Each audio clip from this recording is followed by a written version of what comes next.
Hello दोस्तों, मेरा नाम है भरत प्रजापति। आज हम इस वीडियो में देखेंगे और सीखेंगे एनालॉग इनपुट्स और आउटपुट्स के बारे में कि ये होते क्या हैं, ठीक है, और इनकी हम पीएलसी या डीसीएस में कैसे वायरिंग करते हैं। तो एनालॉग इनपुट्स सीखने के लिए हमें क्या है, जैसे कि हम एक एग्जांपल लेते हैं छोटा सा, ठीक है। एक छोटा सा हम एग्जांपल लेते हैं, जैसे कि सपोज करो ये मेरा कोई एक टैंक है, ओके। ये मेरा कोई टैंक है जिसमें पानी भरा हुआ है।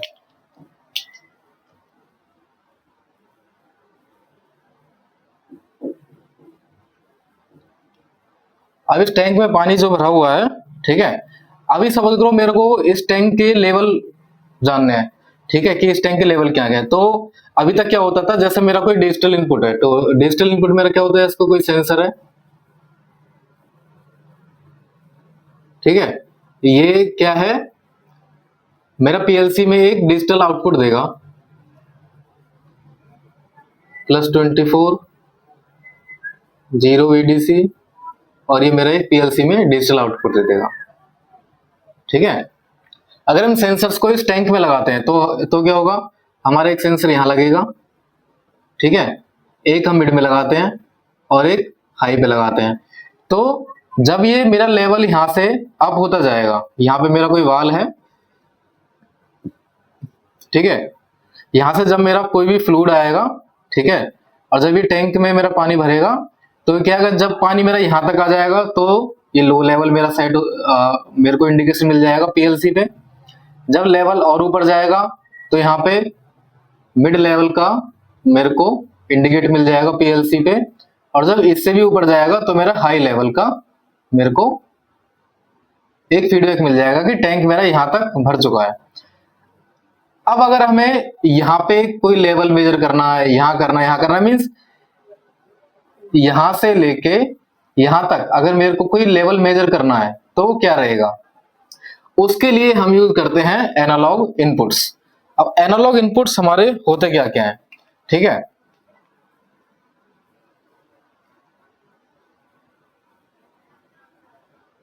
एनालॉग इनपुट्स, ठीक है।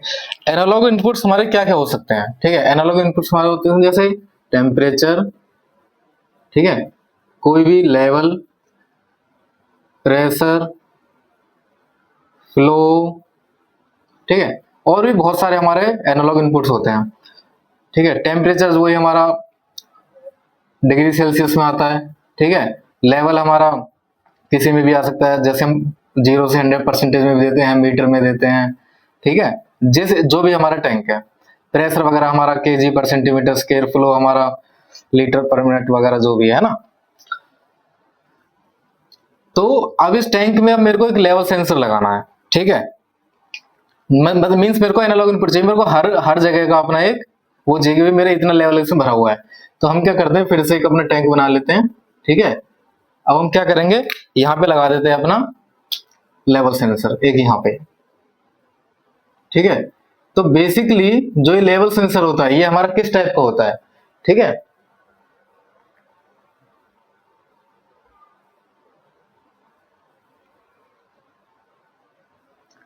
तो ये लेवल होता है हमारा, ठीक है। ये लेवल हो सकता है हमारा, रडार भी हो सकता है, साउंड वेव से भी हो सकता है, ठीक है, गाइडेड वेव हो सकता है। तो ये सपोज करो अभी मेरा यहां तक कोई लेवल भरा हुआ है यहां तक, ठीक है। तो ये क्या करेगा, साउंड वेव्स भेजेगा नीचे, ठीक है, और ये क्या है, यहाँ पे टकराएंगी और ऊपर चली जाएंगी। तो इसमें क्या होगा, जैसे सपोज करो ये जो टैंक है मेरा 10 मीटर्स का है, यहाँ पे 0 मीटर और ये 10 मीटर का है। तो ये क्या करेगा, इस भरे हुए को और एलिज को, इसे एलिज बोलते हैं जो खाली है, और ये फील्ड है, इसका टाइम कैलकुलेट करके ये सेंसर हमारा बता देगा कि हमारा इतने मीटर टैंक है। अब वो देगा कैसे, अब जो हमारे लेवल ट्रांसमीटर्स होते हैं, ठीक है, उनके क्या दो टाइप का आउटपुट होते हैं, ठीक है। आउटपुट्स एक होता है हमारा 0 to 10 वोल्टेज, ठीक है। दूसरा होता है 4 to 20 मिली एम्पियर, ठीक है। अब जो 0 to 10 वोल्टेज होता है 0 to 10 वोल्टेज हम यूज करते हैं शॉर्ट डिस्टेंस के लिए, और जो 4 to 20 मिली एम्पियर यूज करते हैं वो करते हैं लॉन्ग डिस्टेंस के लिए। ऐसा क्यों करते हैं? क्योंकि अगर हम वोल्टेज को लॉन्ग डिस्टेंस में मेजर करेंगे तो हमारा क्या होगा, वोल्टेज ड्रॉप होता है। हमारा क्या होता है, वोल्टेज ड्रॉप होता है, जिसकी वजह से जो हमें जैसे सपोज को टैंक मेरा यहाँ है, पीएलसी मेरा कहीं दूर है, डीसीएस दूर है, और मैंने 0 to 10 वोल्टेज का लेवल ट्रांसमीटर यूज किया, तो क्या होगा, जो मेरे डीसीएस या पीएलसी तक सिग्नल जाएंगे वो वीक मतलब ड्रॉप सिग्नल जाएंगे, तो मेरे को लेवल गलत मिल सकता है। लेकिन 4 to 20 मिली एम्पियर करंट हमेशा ड्रॉप नहीं होता है, तो हम इसे लॉन्ग डिस्टेंस के लिए यूज कर सकते हैं। ठीक है, अब हमारा क्या है, जैसे सपोज करो एक छोटा सा एग्जांपल लेते हैं। ये मेरा टैंक है, यहाँ पे 0 मीटर लेवल है, यहाँ पे 10 मीटर लेवल है। मैंने यहाँ पे एक लेवल ट्रांसमीटर लगा दिया जिसका आउटपुट है 0 to 10 वोल्टेज। ठीक है, तो ये 0 मीटर पे क्या देगा, 0 वोल्टेज। ठीक है, 10 मीटर पे क्या देगा, 10 वोल्टेज। ऐसे देगा? नहीं, ऐसा नहीं देगा। आपने देखा होगा 4 to 20 मिली एम्पियर हमने 4 से नीचे क्यों नहीं किया? जनरली जो हमारे इक्विपमेंट्स है वो 3.8 से भी काम करते हैं। जैसे ही इससे नीचे जाएगा 3.8 से, हमारा 20.2 तक भी हमारे काम करते हैं, 22 तक भी काम करते हैं। जैसे ही इससे नीचे जाएगा तो ये क्या, एरर दे देगा, उससे हमें पता चल जाएगा कि ट्रांसमीटर फॉल्ट में चला गया। ठीक है, लेकिन अगर लेवल ट्रांसमीटर 0 to 10 वोल्टेज में है और अगर वो 0 वोल्ट दे रहा है, तो क्या मेरा लेवल ट्रांसमीटर सही है? नहीं, मेरा लेवल ट्रांसमीटर हो सकता है फॉल्ट में हो। तो इसकी भी एक मिनिमम वैल्यू होती है 0 to 10 वोल्टेज में। वो हम कैसे निकालते हैं, आइए सीखते हैं। जैसे सपोज करो मेरे एक लेवल ट्रांसमीटर है। ठीक है, हम कोई भी लेवल ट्रांसमीटर कैसे अपना सेलेक्ट करते हैं? हम लेवल ट्रांसमीटर हम अपना सेलेक्ट करते हैं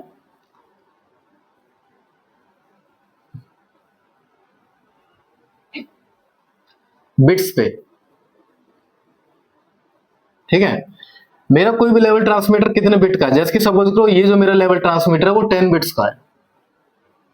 ठीक है, 10 बिट्स मतलब इसके जो मेरे को काउंट मिलेंगे वो क्या मिलेंगे, 10 की पावर 10, सॉरी 2 की पावर 10। ठीक है, आपने देखा होगा जो जो मेरे मैक्सिमम बिट होते हैं वो 32 बिट होता है। ठीक है, जो बिट्स में अगर मेरा लेवल ट्रांसमीटर 10 बिट्स का है तो क्या होगा, मेरे को 2 की पावर 10 ये इसके काउंट्स मिलेंगे।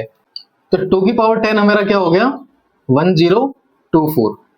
अब हमें निकालना है कि ये मिनिमम वोल्टेज कितना देगा, मिनिमम वोल्टेज। ठीक है, तो मिनिमम वोल्टेज को हम कैसे काउंट करते हैं, टोटल 1024।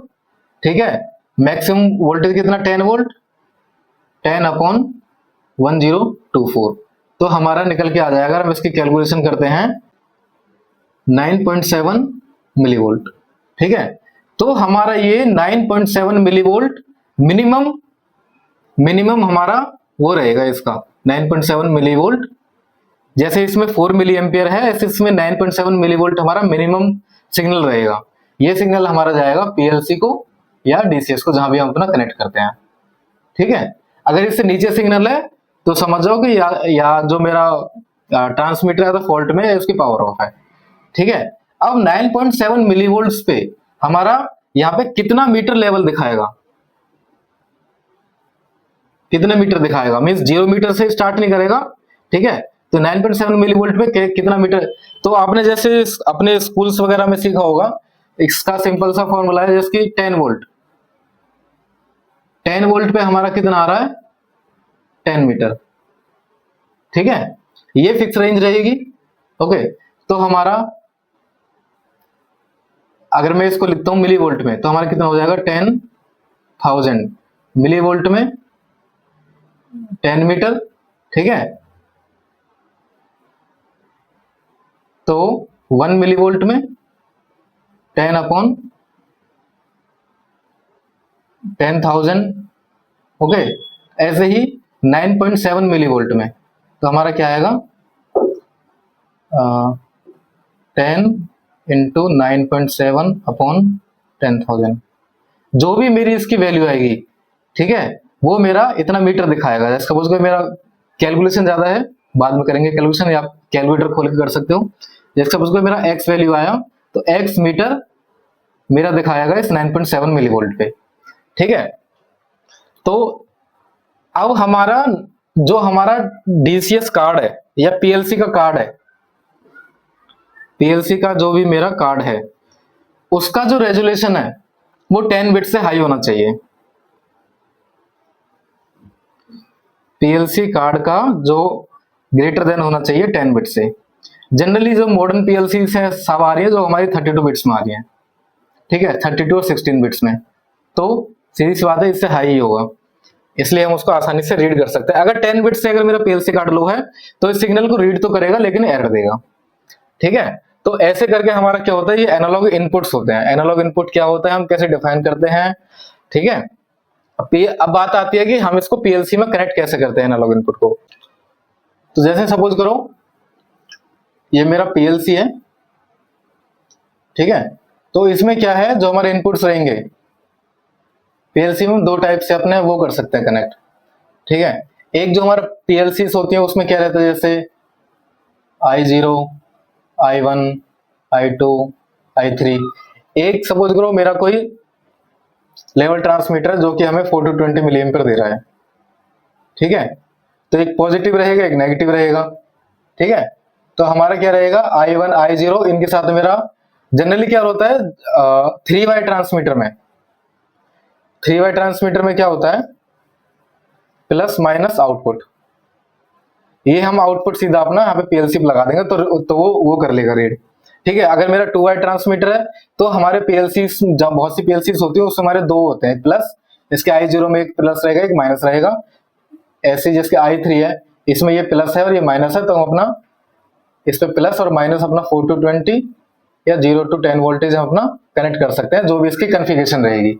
ऐसे नहीं कि कॉन्फ़िगरेशन 4 to 20 की और हमने 0 to 10 एम्पीयर पेल दिया उसमें, ऐसा नहीं रहेगा, ठीक है। जो भी कॉन्फ़िगरेशन रहेगी हम उसमें ऐसा करके पेल देंगे। सेम डीसीएस में होता है, डीसीएस में थोड़ा सा एडवांस होता है। डीसीएस में हमारे जैसे सपोज करो कोई ये एक चैनल है, चैनल 1, इसमें क्या है 4 टर्मिनल्स रहेंगे, 1 2 3 4। जो 2 टर्मिनल रहेंगे वो रहेंगे पावर सप्लाई के लिए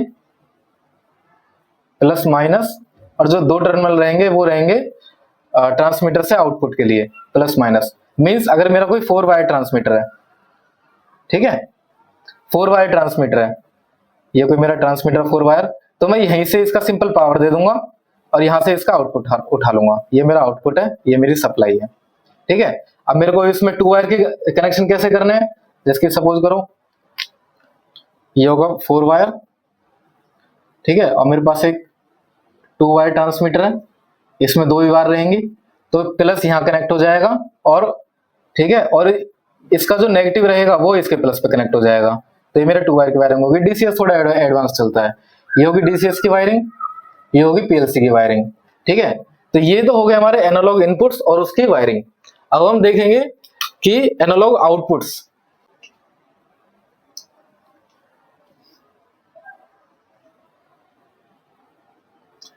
एनालॉग आउटपुट्स होते क्या है। एनालॉग आउटपुट्स हमारे वो होते हैं जो हमें या तो पीएलसी या डीसीएस से कोई भी एक आउटपुट की फॉर्म में मिलता है। जैसे कि जनरली सपोज करो 4 to 20 मिली एम्पियर की फॉर्म में मिल रहा है, 4 to 20 मिली एम्पियर, ठीक है। अब ये मिलेगा कैसे, हम एक एग्जांपल लेते हैं। एक हमारा टेम्परेचर ट्रांसमीटर है, ठीक है, जिससे मेरा कंट्रोल होगा एक कंट्रोल वाल्व। कैसे कंट्रोल होगा, मैं एक पीआईडी ब्लॉक लेता हूं यहां पे, ठीक है, इसको मैंने कुछ भी नाम दे दिया, जैसे सीवी नाम दे दिया, ठीक है। मैं क्या करूंगा, इस पे अपना एक इनपुट लगाऊंगा। किसका इनपुट लगाऊंगा, टेम्परेचर का, ठीक है, और इससे दूंगा एक आउटपुट अपना कंट्रोल वाल्व के लिए। तो पीएलसी ने या डीसीएस ने रीड कर लिया कि टेम्परेचर इतना आ रहा है, ठीक है। अब इसमें हमारी 3 चीजें होती हैं पीआईडी में, 3 चीजें हमारी क्या क्या होती हैं। एक होता है हमारा प्रोसेस वैल्यू मींस पीवी, ठीक है। पीवी क्या होती है, प्रोसेस वैल्यू, एक होती है एसवी, एसवी मतलब सेट वैल्यू, ठीक है। एक होती है MV means manipulated value. Layman में बात करें, पीवी होता है इनपुट, एसवी होता है सेट पॉइंट, एमवी होता है आउटपुट, ठीक है। तो अब जैसे कि सपोज करो मेरे को टेम्परेचर है जिसकी रेंज आ रही है 0 से 100 डिग्री सेल्सियस है, मेरे को कंट्रोल वाल्व भी 0 से 100% अपना ऑपरेट करना है, ठीक है। तो अगर मेरा टेम्परेचर आ रहा है 50, तो उस पे जो भी मेरा यहाँ पे कमांड आएगी वो मेरे को एमवी पे आ जाएगी, और एमवी से हमारा क्या है 0 से 100 को वो क्या करेगा, स्केलिंग कर देगा 4 to 20 मिली एम्पियर में, ठीक है। जैसे कि सपोज करो मेरा जो अभी कंट्रोल वाला है वो 50% ऑपरेट हुआ, तो मेरे को इस पे कितना मिलेगा, 12 मिली एम्पियर। तो 12 मिली एम्पियर मेरे को यहां से मिलेगा, और मैं उसको अपना एक एओ कार्ड के प्लस माइनस को उठा लूंगा, और उससे मैं अपना कंट्रोल वाल के पोजिशनर में दे दूंगा, ठीक है। तो ऐसे हमारा एओ जनरेट होता है, किसी भी पीएलसी से भी हो सकता है, किसी भी डीसीएस से भी हो सकता है। तो दोस्तों होप सो आपको ये एनालॉग इनपुट्स एंड आउटपुट्स की वीडियो अच्छी लगी होगी, आप इसमें सीखे भी होंगे। अगर आपको वीडियो अच्छी लगी है तो कमेंट कीजिए, शेयर कीजिए, नए हैं चैनल को सब्सक्राइब कीजिए, ठीक है। अपने दोस्तों को भी भेजिए। और दोस्तों मैं एक नई सीरीज शुरू करने वाला हूं, जैसे मेरे योकोगावा डीसीएस के बारे में तो मेरा चल ही रहा है, बाकी हम दूसरे डीसीएस और पीएलसी पे भी लॉजिक बनाना सीखेंगे, तो बने रहिएगा साथ में। Thank you.